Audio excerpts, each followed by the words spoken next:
Nagilugay kami sa audition, amateur hour singing competition.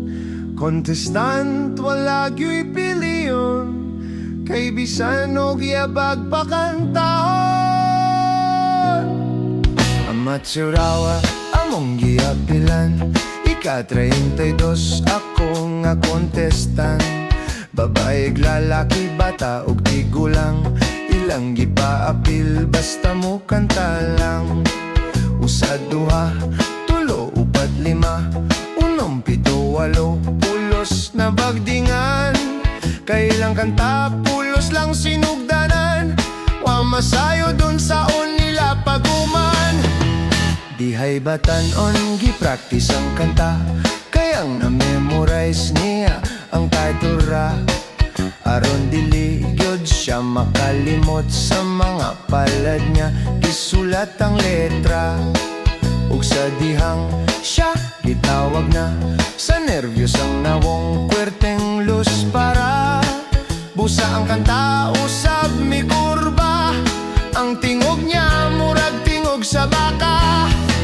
Hangtod na kadlawon, buntag na langin taon ng singing contest nagpadayon.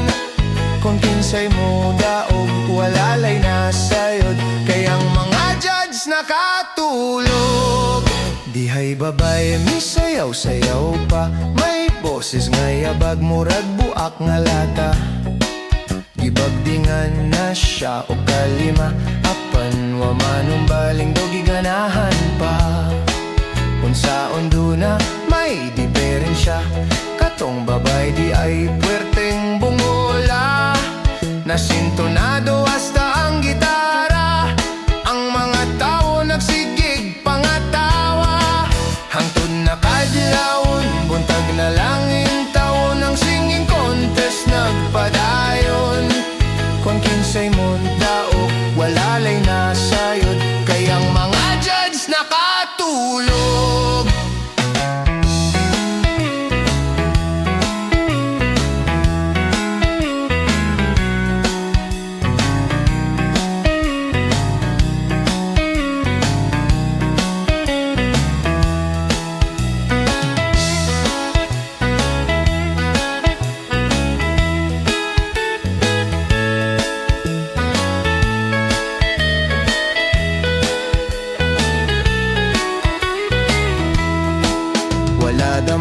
May ubog nga misa ka, may ilog sa microphone, kay mo kanta kuno siya.